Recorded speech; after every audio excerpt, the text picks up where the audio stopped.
नमस्कार दोस्तों, आप सभी को स्वागत है आपके अपने YouTube channel unique study centre में। आज हम लोग क्लास 10th के भौतिकी में चैप्टर 1 प्रकाश के परावर्तन के बारे में पढ़ेंगे। ठीक है, तो हम लोग जानेंगे कि सबसे पहले प्रकाश क्या है, प्रकाश किसको कहते हैं।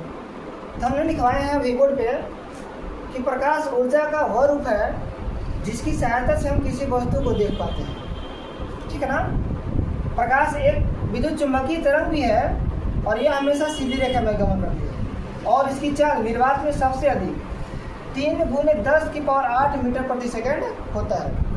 यानी आपसे तो कह सकते हैं हम कि यदि प्रकाश नहीं रहेगा तो हम किसी भी वस्तु को नहीं देख पाएंगे। जैसे मान लीजिए कि हमारे ये क्लासरूम जो है, यदि हम क्लासरूम में यदि हम अपना लाइट को ऑफ कर देते हैं, ठीक है, तो बंद लाइट में, ठीक है, ऑफ लाइट में हम सोचेंगे कि बोर्ड पे क्या लिखा हुआ है या फिर इस रूम के अंदर क्या है, तो बिना हम प्रकाश की उपस्थिति में नहीं देख पाएंगे कोई भी वस्तु को। तो वहीं हमने लिखा है कि प्रकाश क्या है। आपसे कोई क्वेश्चन कर दे कि प्रकाश क्या है, तो हम कहेंगे कि प्रकाश ऊर्जा का वह रूप है कि जिसकी सहायता से हम किसी वस्तु को देख पाते हैं। प्रकाश एक विद्युत चुम्बकीय तरंग भी है और यह हमेशा सीधी रेखा में गमन करती है। तो यहाँ क्वेश्चन हम कहता है ऑब्जेक्टिव में कि बताइए कि प्रकाश होती है वो किस माध्यम में गमन करती है। ठीक है, तो हम कह सकते हैं कि प्रकाश होती है ना, ये हमेशा सीधी रेखा में, ठीक है, कैसे है, सीधी रेखा में गमन करती है और इसकी चाल सबसे अधिक कितना होता है जी, निर्वात में सबसे अधिक 3 × 10⁸ होती है। निर्वात में कितना का चाल होता है, 3 × 10⁸ मीटर प्रति सेकंड होती है। किसकी चाल भाई, प्रकाश की चाल। कहाँ पे, निर्वात में। कहाँ पे, निर्वात में। यहाँ से क्वेश्चन में बनता है कि निर्वात में तो होता है इतना, ठीक है, लेकिन कांच में कितना होता है। कांच में याद रखिएगा दोस्तों कि कांच में प्रकाश की चाल, कांच में प्रकाश की चाल, तो कांच में जो होती है ना, निर्वात में कितना होता है, 3 × 10⁸ है, लेकिन कांच में कितना होता है, तो हम कहेंगे 2 × 10⁸ मीटर प्रति सेकंड होता है। ओके, चलिए, ये हम लोग हो गए पूरा प्रकाश के बारे में। अब बात करते हैं किरण। किरण किसको कहेंगे, तो हम कहेंगे कि प्रकाश के गमन पथ की दिशा को किरण कहते हैं। यानी प्रकाश जिस पथ की तरफ, जिस गमन की तरफ, ठीक है, क्या करती है, गुजरती है, प्रकाश के गमन पथ के, गमन मतलब रास्ता, ठीक है, गमन मतलब रास्ता, पथ मतलब ये रास्ते होते हैं, ठीक है। तो हम कहेंगे कि प्रकाश के गमन पथ की दिशा को क्या कहते हैं, किरण कहते हैं।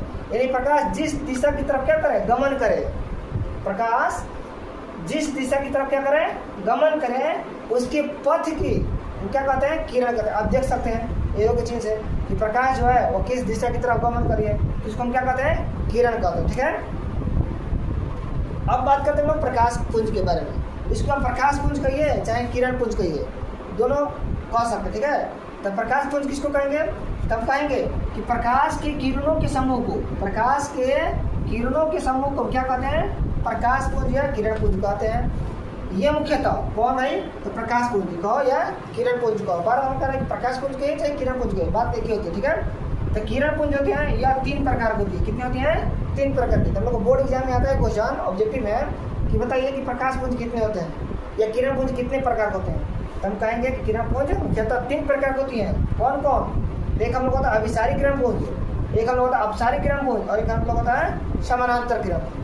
कौन कौन होती है, तब कहेंगे एक हम लोग का अभिसारी किरण पुंज, एक हम लोग का अपसारी किरण पुंज और एक होता है हम लोग का समानांतर किरण पुंज। ठीक है दोस्तों, जिसको आप लोग नोट कर लीजिए। उसके बाद हम लोग आगे देखते हैं, इन तीनों के बारे में जानेंगे कि अभिसारी किरण पुंज किसको कहेंगे, अपसारी किरण पुंज किसको कहेंगे और समानांतर किरण पुंज किसको कहेंगे। ठीक है, इन तीनों के बारे में हम एक एक करके देखते हैं। इसको नमस्कार दोस्तों, आप सभी को स्वागत है आपके अपने YouTube channel unique study centre में। हम लोग क्लास 10th के फिजिक्स में प्रकाश के परावर्तन के बारे में पढ़ा था। ठीक है, तो उसमें हम लोग किरण पुंज तक पढ़ लिए थे। उसमें से कुछ पॉइंट रह गए थे जो हम किसी कारणवश हमको स्थगित करना पड़ा, तो आज हम लोग फिर देखते हैं इसके आगे। ठीक है, हम लोग पढ़ते थे कि किरण पुंज मुख्यतः 3 प्रकार के होते हैं। एक हम लोग होता है अभिसारी किरण पुंज, उसके बाद होता है एक अपसारी किरण पुंज और तीसरा नंबर जो होता है हम लोग होता है समानांतर किरण।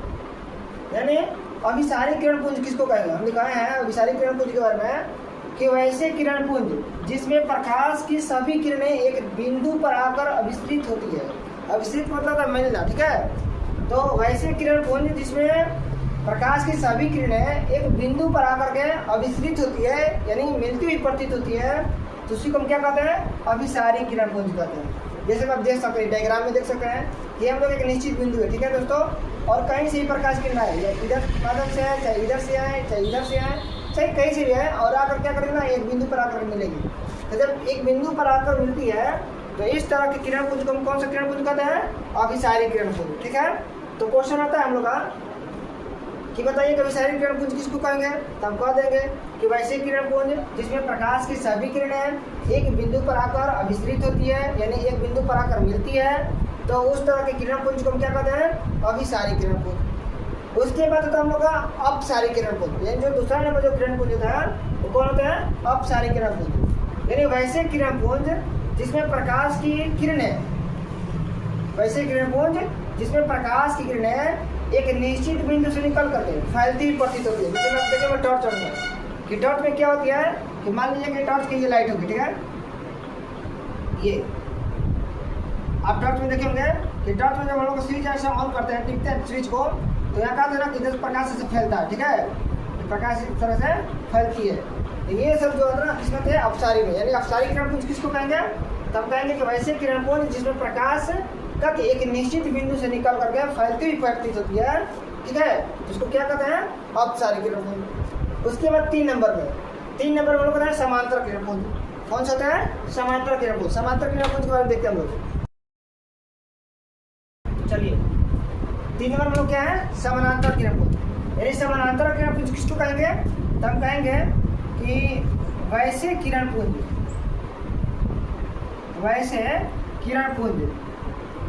जिसमें प्रकाश की सभी किरणें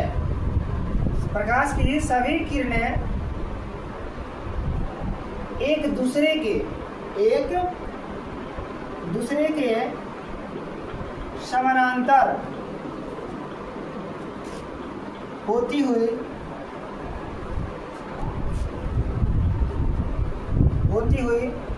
प्रतीत होती है, तो उसे समानांतर किरण पुंज कहते हैं।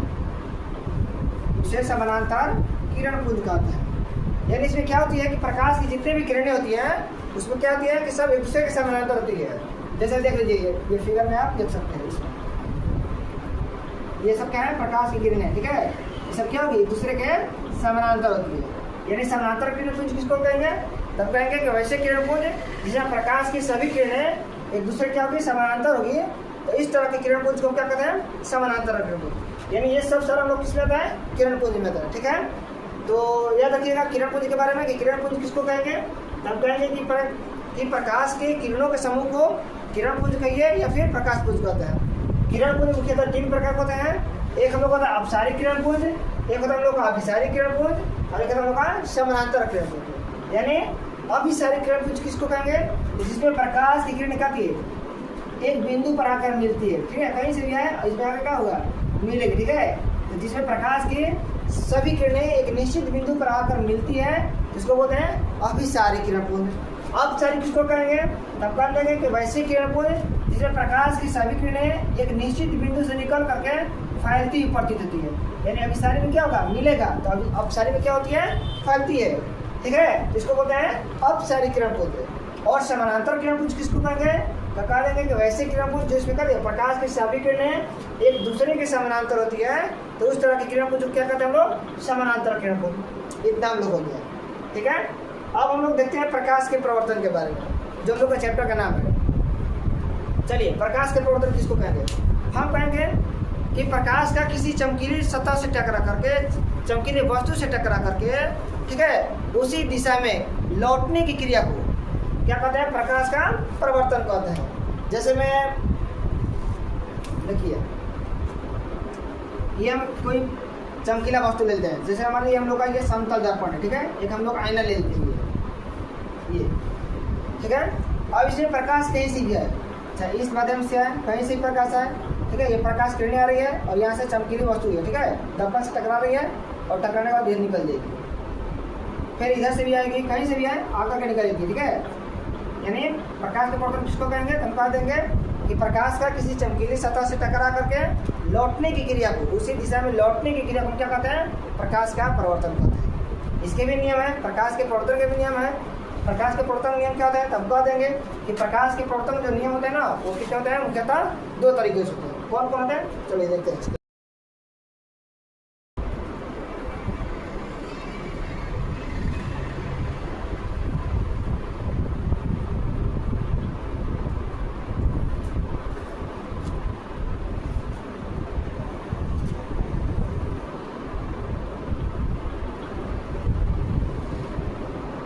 चलिए देखते हैं हम लोग प्रकाश के प्रवर्तन के बारे में, ठीक है। प्रकाश के प्रवर्तन किसको कहेंगे, तो कहेंगे कि प्रकाश का किसी चमकीली सतह से टकरा करके उसी दिशा में, ठीक है, लौटने की क्रिया को क्या कहते हैं, प्रकाश का प्रवर्तन। जैसे मान लीजिए हम एक कोई चमकीली सतह लेंगे, ठीक है, इस सतह का नाम है हम लोग का समतल दर्पण यानी प्लेन मिरर, ठीक है। ये हो गया, इधर से हम लोग प्रकाश किरण आ रही है, यहाँ पे कर ये टकरा रही है, ठीक है, यहाँ पे कर परिवर्तन हो रहा है, टकराना हो रहा है, टकरा रही है, ठीक है, और टकराने बाद करिए इधर फिर गुजर जा रही है, इसको हम लोग क्या बोलते हैं, प्रकाश का प्रवर्तन कहते हैं, ठीक है। एक क्वेश्चन हम लोग का है कि प्रकाश की प्रवर्तन के नियम बताइए, इसके नियम क्या है, तब कहेंगे क्या कहेंगे कि प्रकाश की प्रवर्तन के दो नियम होते हैं। कितने होते हैं नियम, दो। लिख देंगे हम लोग कि प्रकाश के प्रवर्तन का दो नियम, प्रवर्तन का दो नियम होते हैं, दो नियम होते हैं।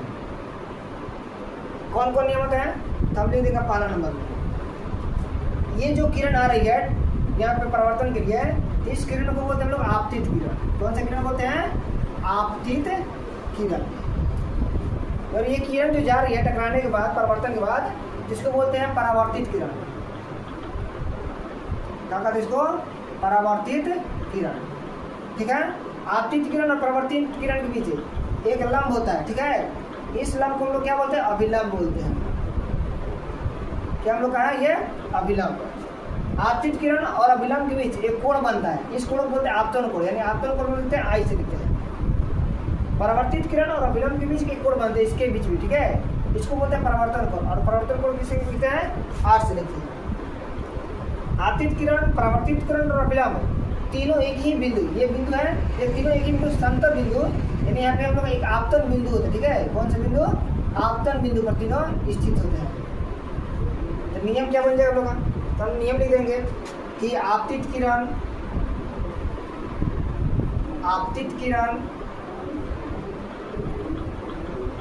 परावर्तित किरण और अभिलंब, और अभिलंब तीनों एक ही बिंदु, आपतन बिंदु पर, आपतन बिंदु पर स्थित होते हैं, आपतन बिंदु पर स्थित होते हैं, ठीक है दोस्तों।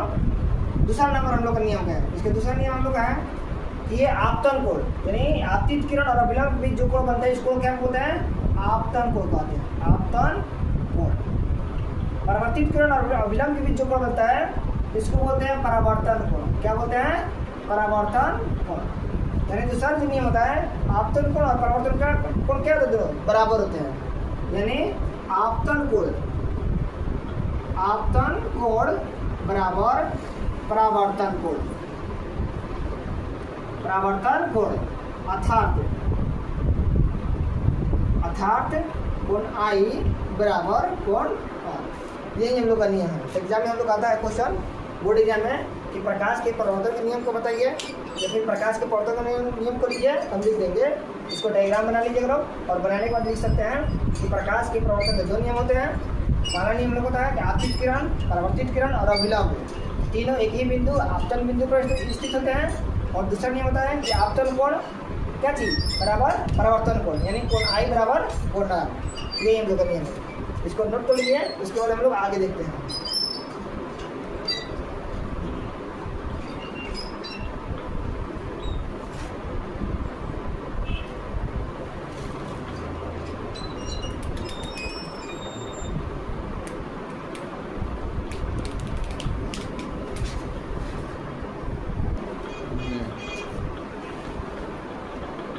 चलिए अब हम लोग आगे देखते हैं इन सब के बारे में, यानी आपतन कोण किसको कहते हैं, परावर्तन कोण किसको कहते हैं।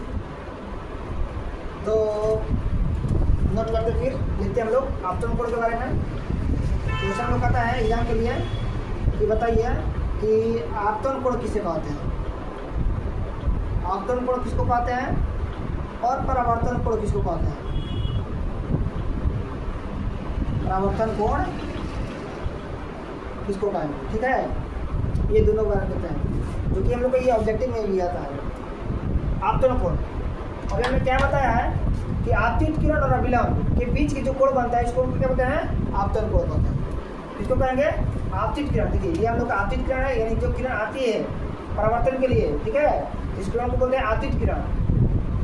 अच्छा, और ये हम लोग का जो आपतित किरण और विलंब, आपतित किरण और परावर्तित किरण के बीच जो ये डंटा जो हम लोग का है, यानी आप इसको अभिलंब कहिए, ठीक है। तो आपतित किरण और विलंब के बीच कोण बनता है, कौन सा कोण बनता है, आपतन कोण। तो लिख देंगे कि आपतित किरण, आपतित किरण और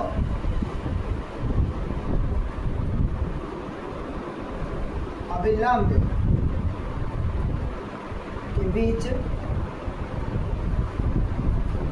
बने कोण को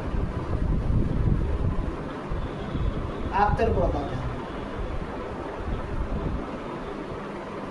आपतन कोण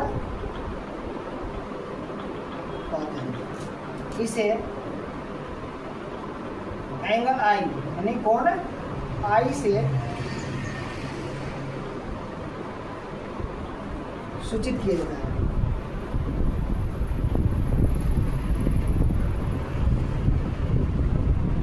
ये हो गया हम लोग आपतन कोण। यानी आपतन कोण किससे लिखते हैं हम लोग, आई से। एग्जाम में आता है क्वेश्चन कि बताइए कि आपतित किरण और अभिलंब के बीच के जो कोण बनता है उस कोण को क्या कहते हैं, तो हम कह देंगे आपतन कोण, ठीक है। अब देखते हैं परावर्तन कोण, यानी परावर्तन कोण किसको कहेंगे, तो हम लिखेंगे कि परावर्तित किरण और अभिलंब के बीच जो कोण बनता है उसको बोलते हैं परावर्तन कोण। किसको कहेंगे, लिखेंगे कि परावर्तित किरण, परावर्तित किरण और अभिलंब के बीच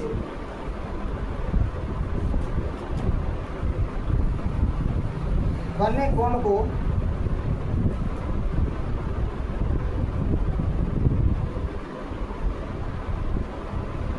परावर्तन कोण, परावर्तन कोण कहते हैं, ठीक है। जिसे कोण आर से, ठीक है, कोण आर से सूचित करते हैं।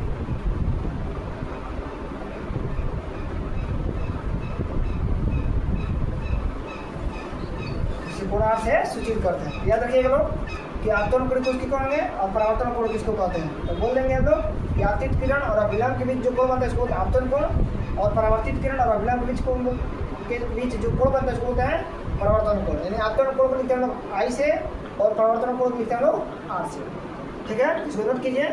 उसके बाद हम लोग पढ़ेंगे अब दर्पण के बारे में, ठीक है। नोट कीजिए फटाफट।